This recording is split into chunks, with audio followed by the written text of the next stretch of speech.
The last topic we need to deal with when it comes to error handling has to do with a strategy. What kind of error handling strategy are you going to use with your application? There are some important points to consider when determining your error handler strategy. First, an error handling strategy should help you determine how you handle errors. What do you do when an error occurs? And second, don't make it more complex than it needs to be.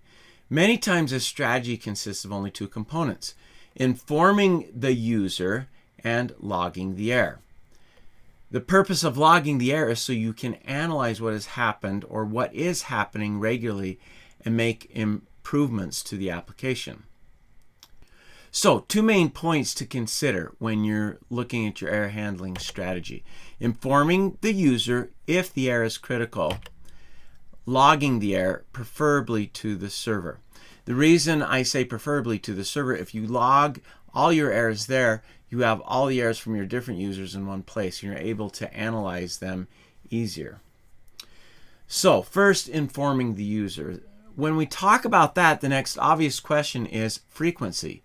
Should you inform the user for every error? And the quick answer is no. As I've indicated here, it should be when it's critical.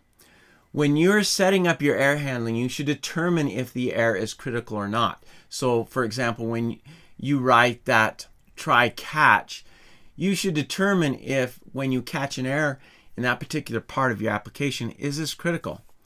If the error is critical, meaning the application can't continue or interfere substantially with the objectives of the application, then you should inform the user by displaying a message on the page. If there is something the user can try, like reloading the page, let the user know. Now, if the error is non-critical, meaning it won't interfere with the bulk of the application or the user can recover from the error, then don't inform the user. Don't make the error more intrusive than it already is. Now, the second part of the strategy is logging the error. Now, if there is a server component to your application, as I've mentioned here, you will probably want to log errors in the same place the server does. Keep errors together so that they can be analyzed together. So that server component will probably have an error handling technique or an error handling log, and you want to log your errors there as well. So that requires sending a statement to the server. Perhaps you have an application that will log it. Maybe you need to write some PHP to intercept that error and log it. Maybe it's to a database, maybe it's just to a file, but probably should be handled at the server level. Now, errors should be logged whether they are critical or not. And when you log it, you should indicate the criticality. Is it critical error? Then indicate such. If it's not, indicate that as well. Now, Matt Frisby in his book, JavaScript for Web Developers, which is a great book, provides a very simple example that illustrates an error handling technique that I want to take a look at. Now, I've modified it a bit, but the basic idea comes from his book. This may provide some ideas for setting up your own error handling strategy. So let's take a look at that. All right, so let me tell you what I have here first. I just have a simple statement that's going to produce some errors. And let's assume this is something that is in an application. It's a for loop, and it's going through the modules that make up the application and just calling the init function of those modules. Now, I've created some objects up here just to simulate this, some objects to simulate the different modules. One of them has an init function. The other one has an init function that throws an error. So that way we can simulate the idea of an error occurring in one of the modules. Now, if an error occurs in a module and we have an array of multiple modules and it occurs in maybe the second one and there are 5 or 6, well, that error is going to prevent the others from initializing because there's no error handling with this code. So what we want to do is we're going to add some error handling here, and then we're going to look at how we can notify the user, and if it's a critical error, it should be logged to the server. Now, the server component will need to use something you already have on the server, maybe something with your application already, or that will need to be written or developed with whatever code you're using at the server side. So first, let's go ahead and handle this. We're going to use a try catch. And let's put this init call inside of the try block. And then we have our catch. And grab that error. And now we need to do something with that error. So now what I like to do is inside of here, I like to call a general function that's available throughout the whole application. It may be available because it's inside a module, or it may just be available to all the code that's in a single file. However your application is set up, you just want to make this function available. So I'm going to set that up first. In fact, I'm just going to copy it in so you don't have to watch me type it. And this is the type of idea that we want for this function, the report error function. Notice we pass in three pieces of information, whether it's critical or not. This is true or false.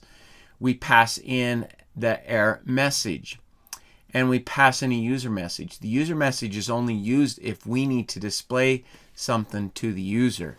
If it's a critical error, as you can see, if critical, then we do display something to the user.